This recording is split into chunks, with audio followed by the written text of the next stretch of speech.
Tumenye ibiri mu nyandiko. Ikiganiro mwateguriwe bwa mbere na Ndimurwayo Jean Bosco, ari i Kigali kuwa 12 Kanama 2025.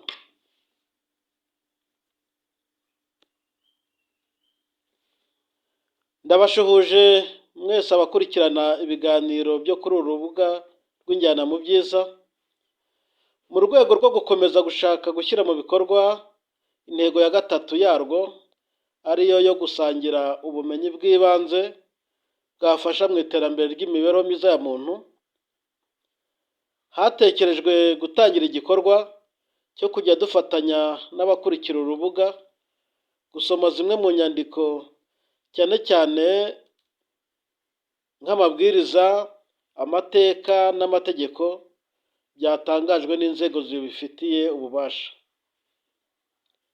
Ni muri urwo rwego nifuje ko twasoma amabwiriza ya Minisitiri w'Ubuhinzi n'Ubworozi ajyanye no gutegura igihembwe cy'ihinga cy'umwaka wa 2026A n'2026B.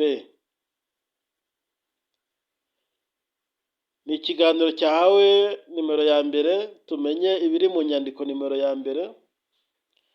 Mu gusoma iyi nyandiko, amagambo amwe n'amwe araguma mu rurimi yanditsemo, niyo mpamvu haza kumvikanamo ari mu rurimi rw'Icyongereza, kandi ndisegura aho naba ntari busome uko bikwiye ayo magambo.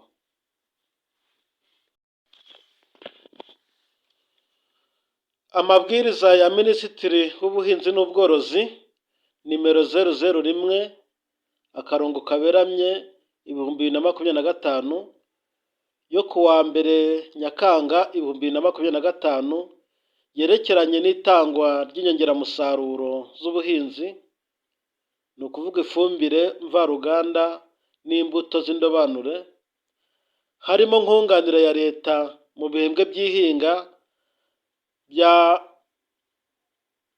by'umwaka wa 2026A n'2026B kuva tariki ya 1 Nyakanga 2025 kugeza tariki ya 30 Kamena 2026. Minisitiri w'Ubuhinzi n'Ubworozi ashingiye ku itegeko nimero 30/2012 ryo kuwa 1 Kanama 2012 rigena imikoreshereze y'ifumbire mvaruganda n'imiti ikoreshwa mu buhinzi no mu bworozi mu Rwanda, n'itegeko nimero 005/2016 ryo kuwa 5 Mata 2016 rigena imbuto n'amoko y'ibihingwa mu Rwanda, hagamijwe kandi kongera umusaruro w'ubuhinzi mu bihembwe by'ihinga by'2026 n'2026A n'2026B ku bihingwa byatoranijwe.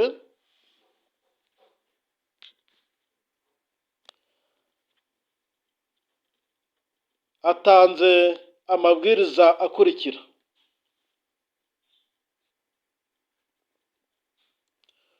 Umutwe wa mbere: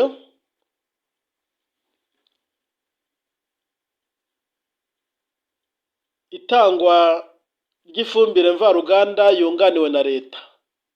Ingingo ya mbere: ibihingwa leta izunganira ku ifumbire mvaruganda mu bihembwe by'ihinga by'2026A n'2026B n'ibi bikurikira: ibigori, ingano, soya, umuceri, ibirayi, imyumbati, urutoki, imboga n'imyumbati n'imbuto fruit trees. Ingingo ya kabiri ni ibigo by'abikorera 5 bikurikira bifitanye amasezerano n'ikigo cy'igihugu gishinzwe iterambere ry'ubuhinzi n'ubworozi mu Rwanda nibyo byonyine byemerewe gucuruza ifumbire mvaruganda muri gahunda ya nkunganire ya leta mu bihembwe by'ihinga by'umwaka w'ibihumbi 2026 A n'ibihumbi 2026 B. Turavuga amazina y'ikigo, tuvuga aho kibarizwa na nimero ya telefone gusa. Ikigo cya mbere ni Yara Rwanda Limited, kibarirwa ku gasanduku k'iposita 3390 Kigali, kuri telefone 07 35 51 47 40. Ikigo cya kabiri ni ETG Input Limited, kuri telefone 07 45 71 25 98. Ikigo cya gatatu ni Rwanda Fertilizer Company Limited RFC Limited, kuri telefone 07 99 37 31 14 cyangwa 07 88 30 63 05. Ikigo cya kane ni MJK Activities Limited, kikaba kiboneka kuri telefone 07 48 30 13 29. Cya gatanu ni One Agrifund Tubura, iboneka kuri 07 88 35 89 41. Ibyo nibyo bigo bitanu byavuzwe haruguru.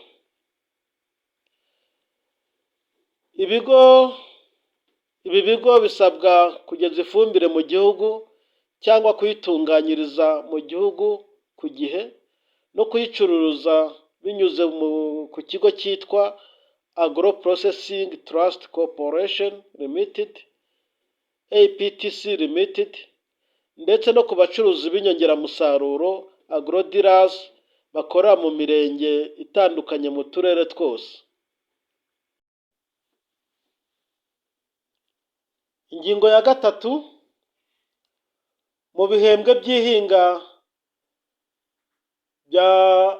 by'ibihumbi 2026 A, ibihumbi 2026 B, nkunganire ya leta ku kiguzi cy'ifumbire mvaruganda izatangwa ku buryo bukurikira: DAP kuri 45%, IRE kuri 32%, NPK 17 kuri 41%, Kinoplus Coated IRE kuri 30%, KSR MOP kuri 36%, Micronutrient Fertilizers na Blends ku 9% kugeza kuri 45%.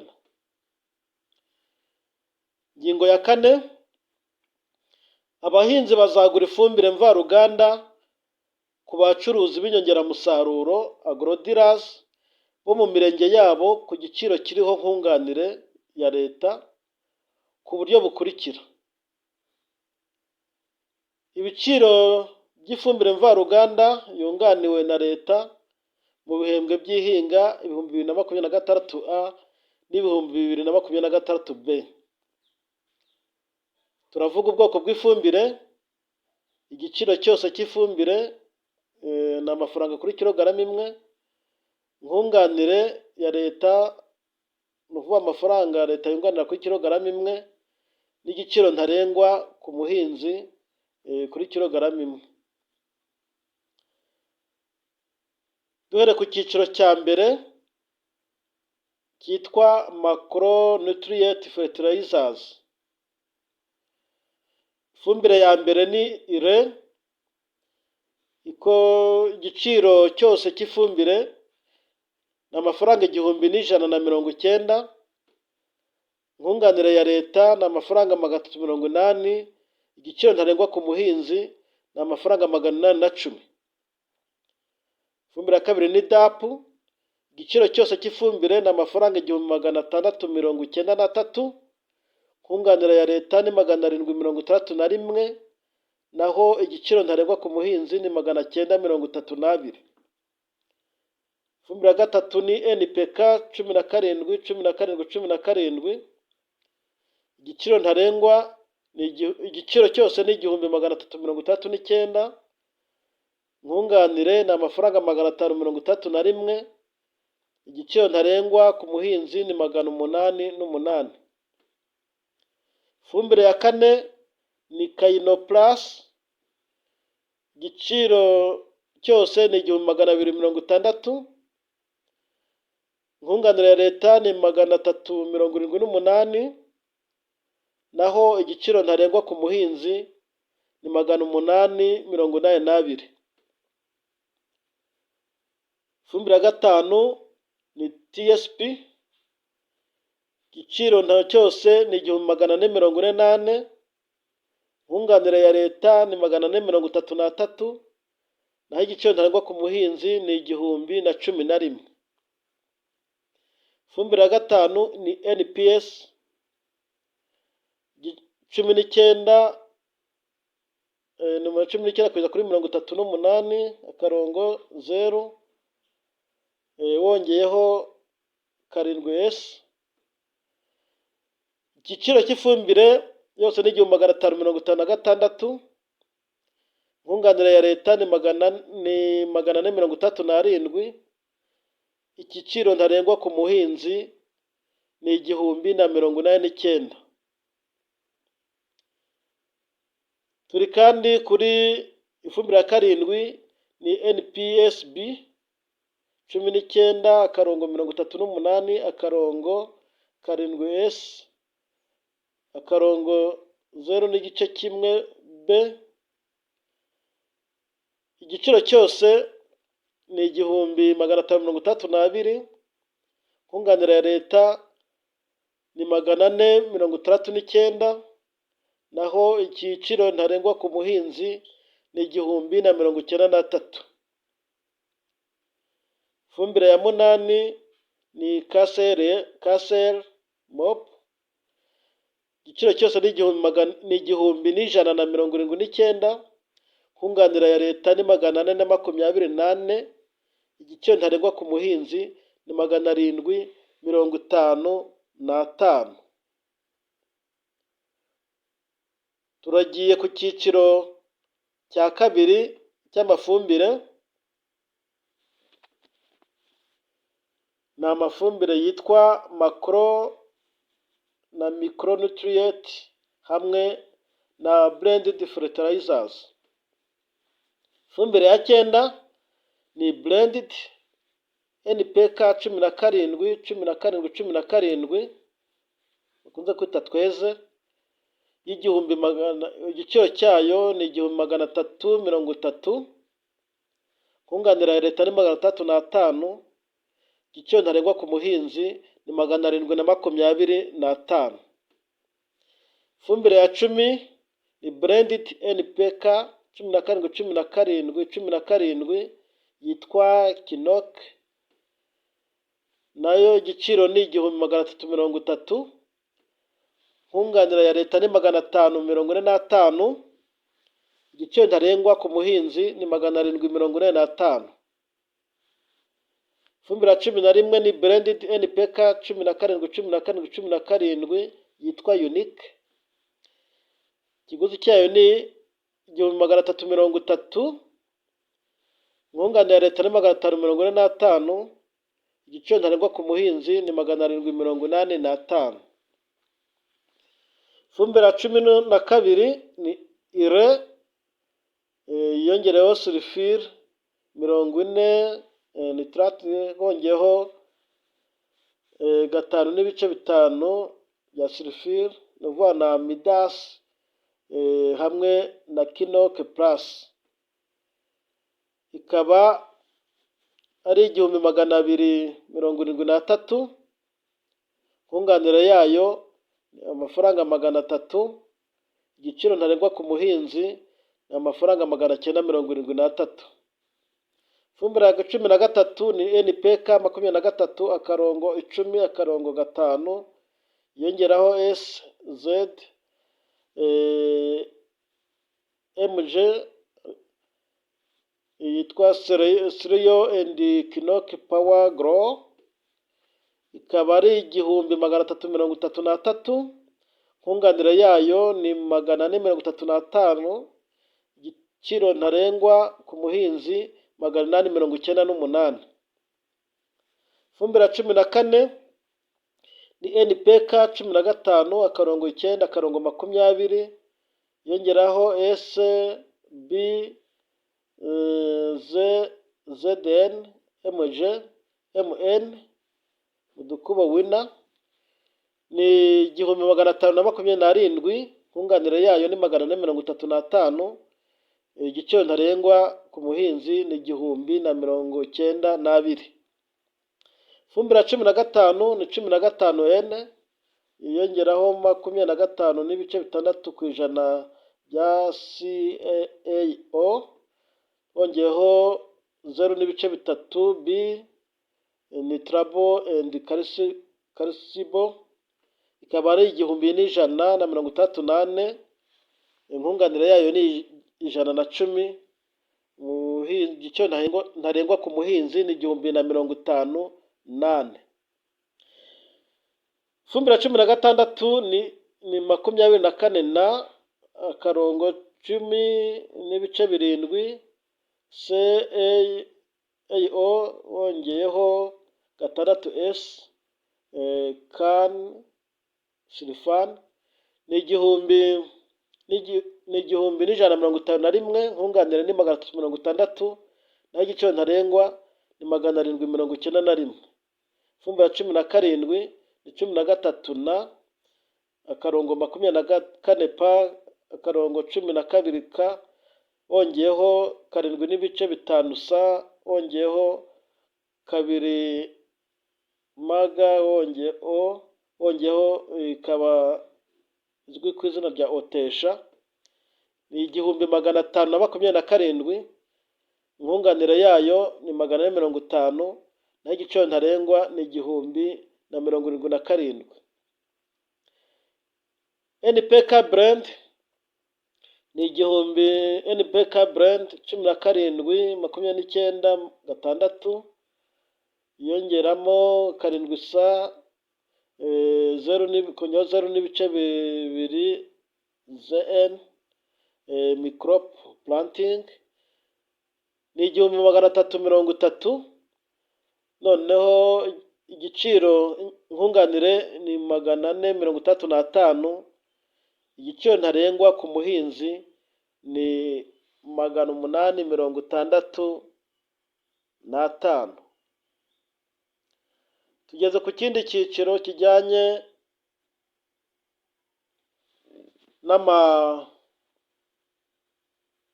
n'amafumbire ari mu cyiciro cya nyuma kigeragezwa mu mikoreshereze ku bufatanye n'abahinzi.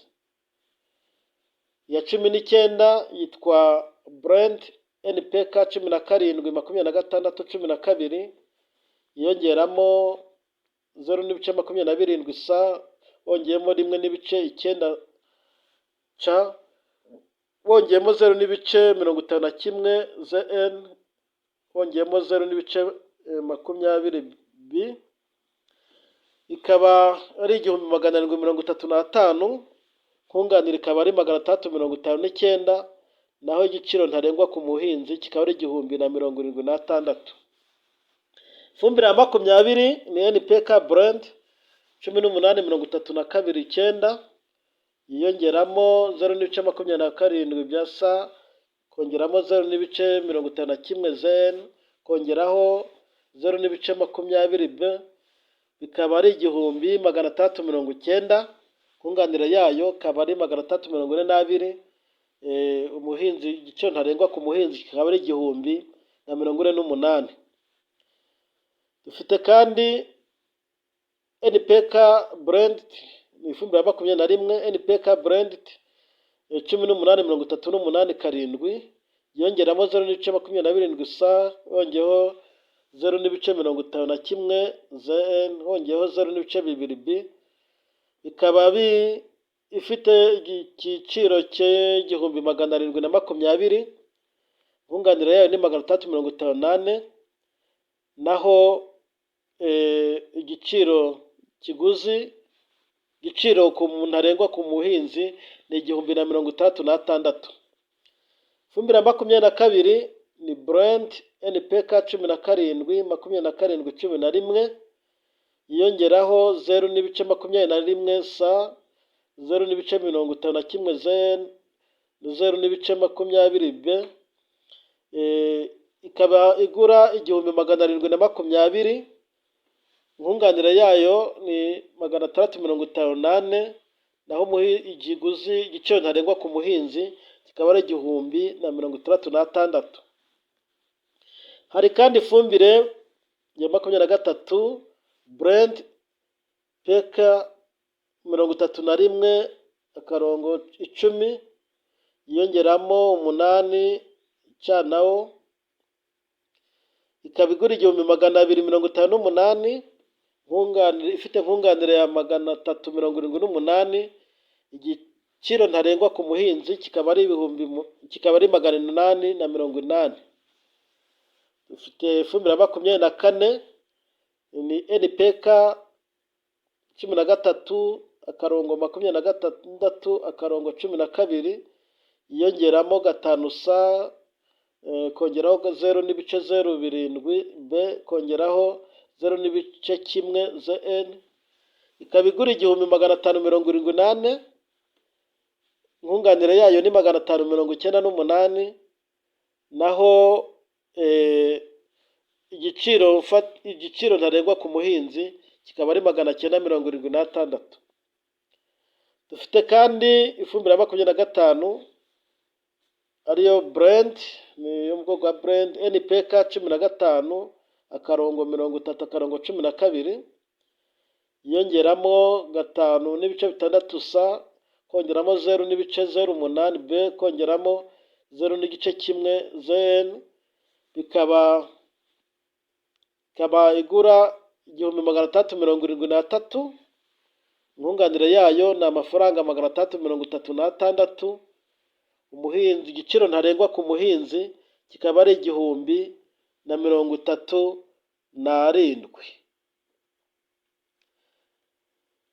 Ingingo ya 5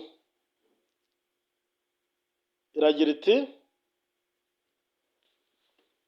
abacuruzi b'ifumbire bashobora kugabanyiriza abahinzi ibiciro, ariko ntabwo bemerewe kuzamura ngo barenze ibiciro ntarengwa byashyizweho. Byose bigakorwa hubahirijwe ubuziranenge bw'ifumbire bwemewe. Umucuruzi w'ifumbire fertilizers supplier ugabanyirije abahinzi igiciro discount abimenyesha RAB na APTC mu nyandiko.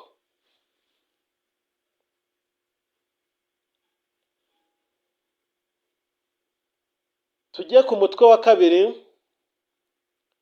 Umutwe wa kabiri, itangwa ry'imbuto z'indobanure zunganiwe na leta. Ingingo ya 6, ibihingwa leta izunganira ku mbuto z'indobanure zituburirwa imbere mu gihugu mu bihembwe by'ihinga by'ibihumbi 2026 A na 2026 B ni ibigori, soya n'ingano. Ingingo ya 7, ibigo by'abikorera 29 bikurikira bifitanye amasezerano n'ikigo cy'igihugu gishinzwe iterambere ry'ubuhinzi n'ubworozi mu Rwanda RAB, nibyo byonyine byemerewe gucuruza imbuto z'indobanure ku bahinzi muri gahunda ya nkunganire ya leta mu bihembwe by'ihinga by'ibihumbi 2026 A n'ibihumbi 2026 B.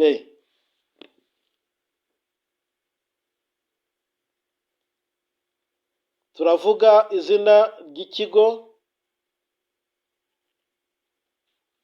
aho kibarizwa na nimero ya telefone. Ikigo cya mbere ni DERN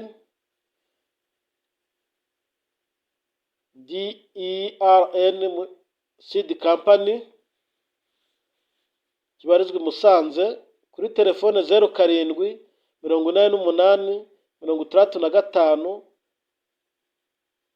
55 00. Ikigo cya kabiri ni Western Seed Company Limited, gikorera i Kigali, kuri telefone 07 81 72 33 85 cyangwa telefone 07 82 74 52 70. Ikigo cya gatatu ni Inikopagi, gikorera Nyamagabe, kuri telefone 07 88 46 73 49. Ikigo cya kane ni Rumbuka Seed Limited, gikorera i Kamonyi, kuri 07 88 64 13 35 cyangwa 07 38 34 13 35.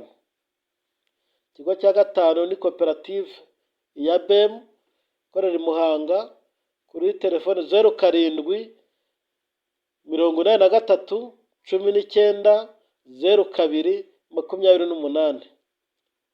Ikigo cya gatandatu ni Nvision Supply Limited, gikorera Nyagatare, kuri telefone 07 88 30 36 36. Ikigo cya karindwi ni One Clear Fund Tubura, gikorera i Kigali, kuri 07 88 35 89 41. Ikigo cya munani ni Haraka Holding Company Limited, gikorera Gatsibo, telefone ni 07 88 40 00 48. Ikigo cya cyenda ni E&B Seed Company Limited, gikorera i Kayonza, kuri 07 88 67 36 95 cyangwa 07 88 40 00 79. Ikigo cya cumi ni Tree Seed Limited, gikorera i Kigali, kuri 07 88 52 09 14. Ikigo cya 11 ni I&G Harvest Limited, gikorera i Rwamagana, telefone 07 88 44 36 48. Ikigo cya 12 ni Top Quality Seed Production Limited, Kayonza, 07 88 38 23 37. Ikigo cya kane ni Risco Limited, cya 13 ni Risco Limited, gikorera Nyagatare, kuri telefone 07 88 46 37 49. Ikigo cya 14 ni Ignite Seed Limited, gikorera Nyagatare, kuri 07 88 38 47 30. Ikigo cya 15 ni KGB Limited, gikorera Gasabo, kuri 07 88 30 38 12. Ikigo cya 16 ni Kenya Seed Company Rwanda Limited gikorera i Gasabo, kuri telefone 0746 47 02 13. Ikigo cya 17 ni API Limited gikorera Nyagatare, 0788 75 37 36. Ikigo cya 18 ni Seeds of Trust Limited gikorera Nyagatare, kuri 0788 51 35 27. Ikigo cya 19 ni Bold Seed Company Limited gikorera Nyagatare, 0788 73 95 52.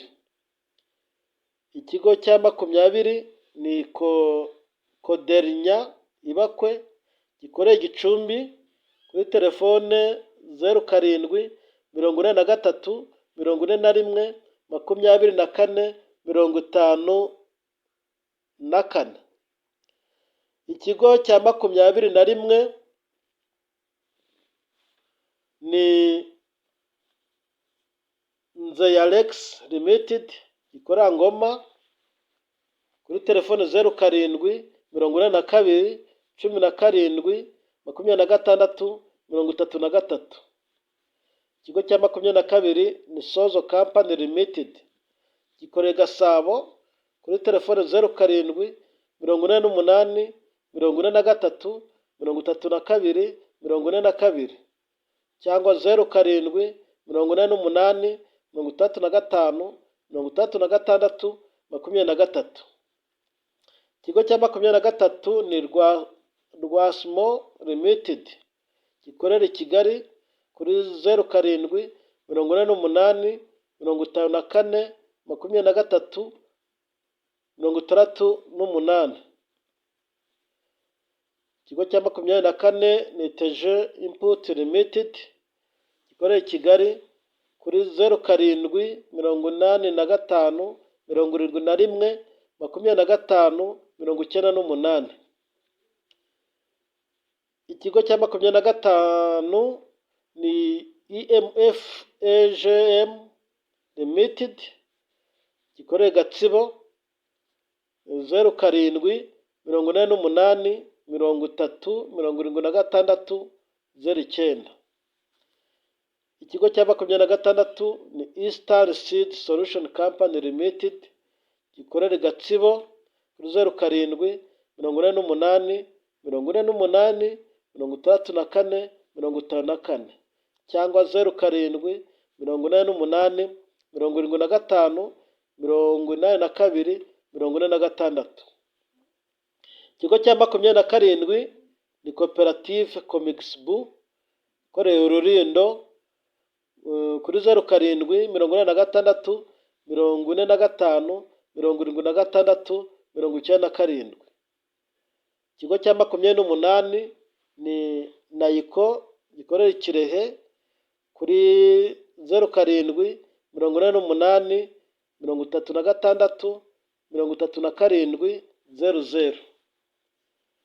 Ikigo cya 29 ni Kopabinya gikorera Nyamagabe, kuri 07 88 32 81 87. Igihumbi 800, naho igiciro ntarengwa ku muhinzi ni amafaranga 1600. 72. Turavuga noneho ibiciro by'imbuto y'ibigori ya hybrid iterwa mu bice by'imisozi iringaniye n'imisozi igira imvura ihagije. Nanone turakomeza dukoreshe inyuguti zo mu rurimi rw'Icyongereza. RHMH igihumbi, dusubiramo, RHMH 1520 ikiguzi cyayo ni 2,545, nkunganire ya leta ni 1,800, naho igiciro ntarengwa ni 745. Imbuto yitwa RHM 104, RHM 1402, RHM 1407 na RHM 1409. Ikiguzi cyayo cy'imbuto ni 2,545, nkunganire ya leta ni 1,800, igiciro ntarengwa ku muhinzi ni 745. Imbuto yitwa APIS 610, akarongo kaberamye 630.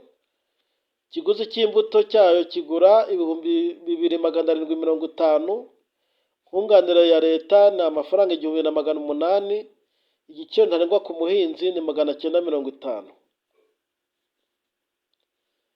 Imbuto yitwa MUH 501, igiguzi cyayo ni 3,000, nkunganire ya leta ni amafaranga 1,800, igiciro ntarengwa ku muhinzi ni amafaranga 1,200. Imbuto yitwa ETGM 601, igiciro ntarengwa ni 2,900, nkunganire ya leta ni 1,800, naho igiciro ntarengwa ku muhinzi ni 1,100. Imbuto y'ibigori yitwa WH 505 cyangwa 507 cyangwa 403 cyangwa 504 cyangwa 508, ikiguzi cyayo ni 3,400, nkunganire ya leta n'amafaranga 1,800, igiciro ntarengwa ku muhinzi ni amafaranga 1,600.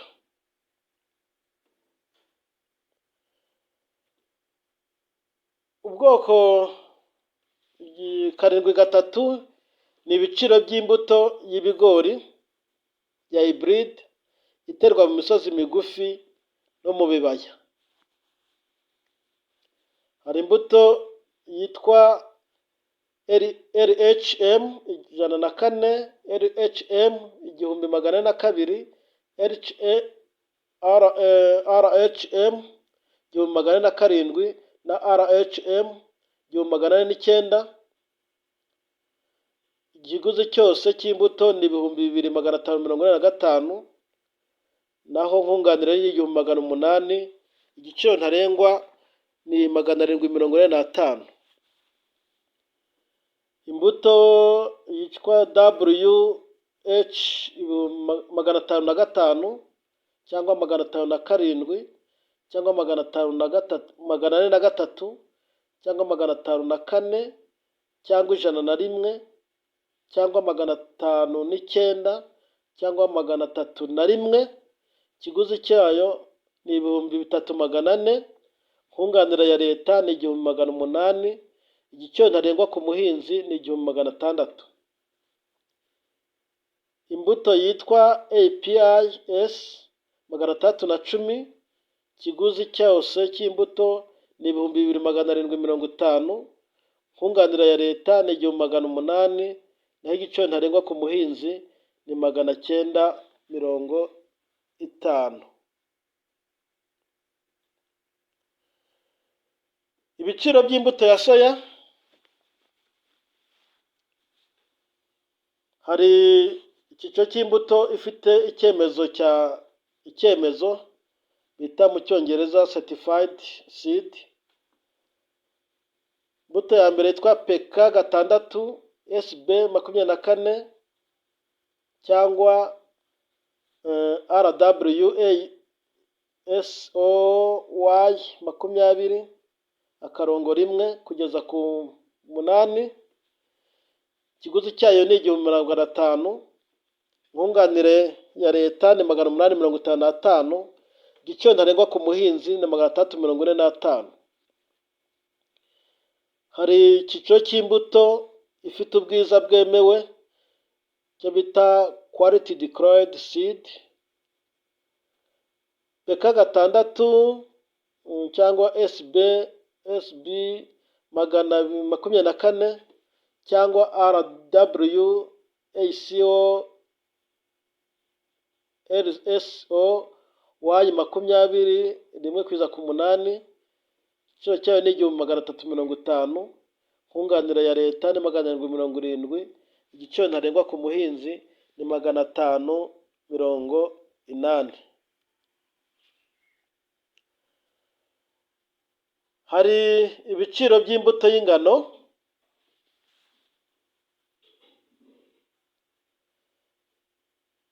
Hari imbuto zifite icyemezo certified seed,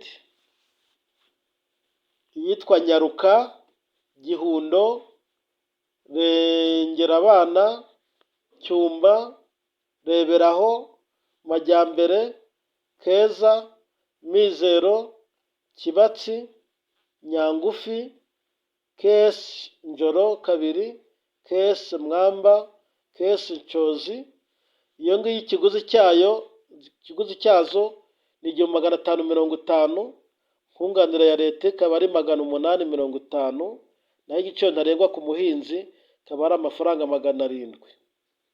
Hakaba icyiciro cy'imbuto ifite ubwiza bwemewe quality declared seed, Nyaruka, Gihundo, Rengerabana, Cyumba, Reberaho, Majyambere, Keza, Mizero, Kibatsi, Nyangufi, KS Njoro 2, KS Mwamba na KS Chozi. Ikiguzi cyose ni 350. Nkunganire ya leta ni 750. Igiciro ntarengwa ku muhinzi ni amafaranga 600.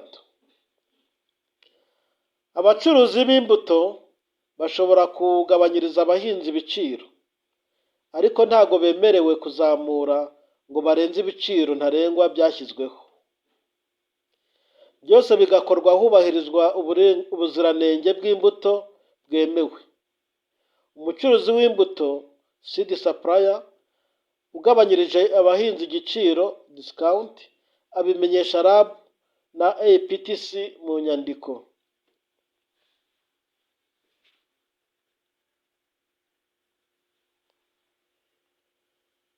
Umutwe wa 3 ni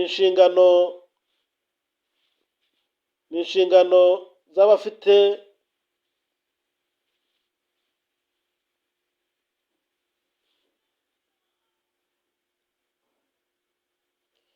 inshingano ku bagira uruhare mu itangwa ry'ifumbire n'imbuto bunganiwe na leta. Ingingo ya 8, abahinzi bagomba kubanza kwiyandikisha bakoresheje ikoranabuhanga rya Smart Nkunganire System SNS, bakagaragaza ibyo bakeneye ku mbuto n'ifumbire byunganirwa na leta. Umuhinzi yiyandikisha akoresheje telefone ye igendanwa, naho utayifite akiyandikisha akoresheje telefone y'umwe mu bagize umuryango we, iy'umujyanama w'ubuhinzi n'abandi bamamaza buhinzi. Umuhinzi yiyandikisha anyuze kuri *774 urwego, ubundi agakurikiza amabwiriza. Amakuru umuhinzi ashyira muri sisiteme ya SNS Smart Nkunganire System harimo nimero y'indangamuntu na nimero iranga ubutaka ahingaho, UPI iyihari, haba ku butaka bwe bwite, ubwo yatisha cyangwa akodesha. Ubusabe bw'umuhinzi bwemezwa na agoronome w'umurenge. Ingingo ya 9, abacuruzi b'inyongeramusaruro agrodealers basabwa gukoresha uburyo bwa MOPA Mobile Ordering Processing Application bushamikiye kuri SNS mu kurangura no gucuruza imbuto n'ifumbire byunganiwe na leta.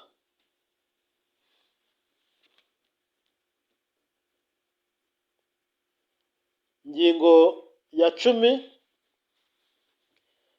APTC igomba kugirana amasezerano yihariye y'imikoranire n'ibigo by'abikorera bitumiza ifumbire hanze, ibiyikorera mu gihugu n'ibicuruza imbuto suppliers, ndetse n'abacuruzi b'inyongeramusaruro agrodealers bakora muri gahunda ya nkunganire ya leta, bemezwa cyangwa bagakurwaho n'ubuyobozi bw'akarere bushingiye kuri raporo y'isesengura rikorwa ku bufatanye bw'abakozi b'akarere RAB na APTC babifite mu nshingano.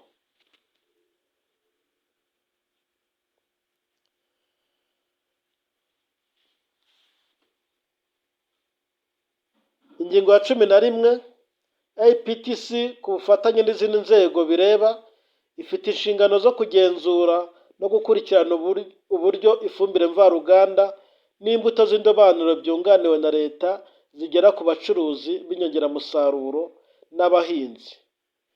APTC kandi isabwa gukumira uburyo bwose bwa magendu mu micururize n'imikoreshereze y'inyongeramusaruro. Ingingo ya 12,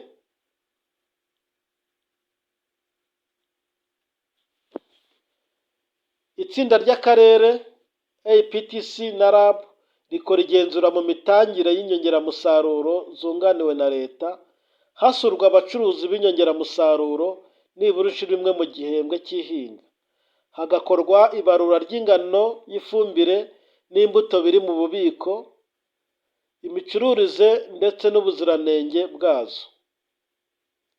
Ingingo ya 13, hagamijwe kwihutisha ndetse no gutanga serivisi nziza, uburyo bw'ikoranabuhanga bwa Smart Nkunganire System SNS buzajya bukoreshwa mu kwemeza inyandiko zose no kuzihererekanya by'umwihariko delivery notes na invoices kugeza zishyikirijwe akarere kugira ngo zishyurwe.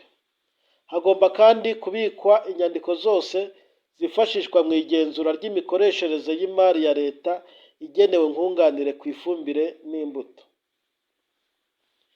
Ingingo ya 14, abagura n'abagurisha inyongeramusaruro bose, inzego zishinzwe kwishyura nkunganire n'izishinzwe ikurikirana mu mikoreshereze y'inyongeramusaruro barasabwa gukoresha ikoranabuhanga rya Smart Nkunganire System keretse igihe ryahagaze ku mpamvu zitandukanye, bityo hakifashishwa uburyo bw'impapuro kandi bikemezwa n'umukozi w'urwego rw'akarere RAB na APTC babifite mu nshingano.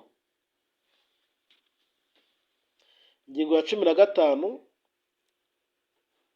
binyuze muri Smart Nkunganire System, bordereau d'expedition cyangwa delivery note zigenzurwa kandi zikemezwa n'umucuruzi w'inyongeramusaruro agrodealer, umukozi wa APTC kuri stock, umukozi wa rwiyemezamirimo utanga imbuto n'ifumbire supplier kuri stock, hamwe n'umukozi ushinzwe ubuhinzi ku murenge inyongeramusaruro yatanzwemo. Ingingo ya 16, akarere kishyura nkunganire ya leta yose 100% 100% subsidy contribution ku mbuto n'ifumbire byageze ku murenge, hashingiwe ku nyemezabwishyu, amasezerano yo kugemura inyongeramusaruro na delivery note yemejwe n'inzego zose bireba. Ingingo ya 17, ubuyobozi bw'umurenge n'akagari burasabwa gukorana no gukurikiranira hafi imikorere y'abacuruzi b'ifumbire n'imbuto z'indobanure mu murenge n'utugari twabo. Ku bufatanye bw'ubuyobozi bw'akarere na APTC, abacuruzi b'inyongeramusaruro batubahirije ibisabwa barasimburwa. Ingingo ya 18, umucuruzi w'ifumbire n'imbuto agomba kugira ububiko warehouse bwujuje ibyangombwa byose bisabwa, harimo kuba hatemberamo umwuka uhagije n'udutanda palete duterekwaho imifuka y'ifumbire kimwe n'imbuto, byose bikaba ku buryo bwujuje ubuziranenge. Cya kabiri, umucuruzi w'inyongeramusaruro agorodira wese agomba kugira igitabo yandikamo umwirondoro w'abamusuye ku iduka, impamvu bamusuye n'inama bamugiriye. Umutwe wa 4,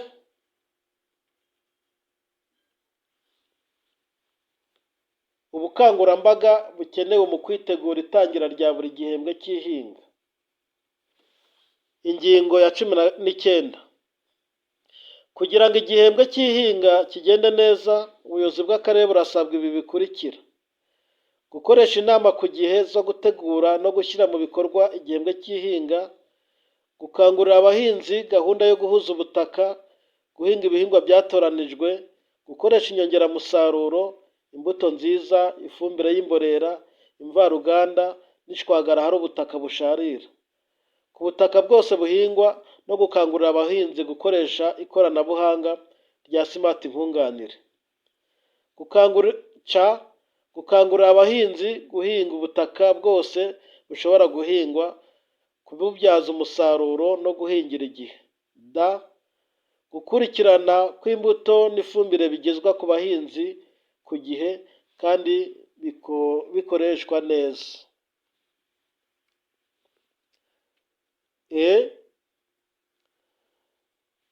Ku bikorwa byo kuhira imyaka cyane cyane ku buso buto aho bikenerwa, kubyaza umusaruro ibishanga, ibyanya byuhirwa ndetse n'amaterasi yatunganijwe atabyazwa umusaruro. Gukangurira abahinzi ibikorwa byo kurwanya isuri, kurwanya indwara n'ibyonnyi by'ibihingwa. Gushyira mu bikorwa gahunda y'iyamamazabuhinzi hibandwa cyane cyane ku gushyira abahinzi mu matsinda, gutegura amahugurwa n'amarushanwa y'abajyanama b'ubuhinzi, abafashamyumvire no gushyiramo imirima ntangarugero. Gukangurira abahinzi kwitabira gahunda y'ubwishingizi bw'ibihingwa. Umutwe wa 5, ingingo zisoza. Ingingo ya 20, ibiciro by'ifumbire mvaruganda n'imbuto z'indobanure bigomba kumanikwa ku miryango y'amaduka y'abacuruzi b'inyongeramusaruro agrodealers, ku biro by'ubuyobozi bw'inzego z'ibanze, ku biro bya koperative z'abahinzi n'ahandi hose hahurira abahinzi benshi. Ingingo ya 21, umuntu wese uzafatwa anyereza cyangwa akoresha ifumbire cyangwa imbuto icyo zidateganyirijwe azahanwa hakurikijwe amategeko. Abarebwa n'aya mabwiriza bose barasabwa kubahiriza ibiteganywa n'itegeko nimero 30/2012 ryo kuwa 1 Kanama 2012 rigena imikoreshereze y'ifumbire mvaruganda n'imiti ikoreshwa mu buhinzi no mu bworozi, n'itegeko nimero 005/2016 ryo kuwa 5 Mata 2016 rigena imbuto n'amoko y'ibihingwa mu Rwanda.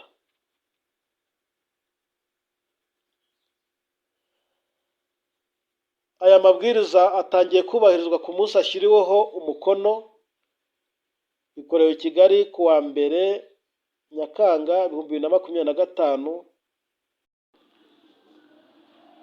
Ndabashimiye cyane mwege mwese mwakurikiye iki kiganiro. Mugire amahoro y'Imana.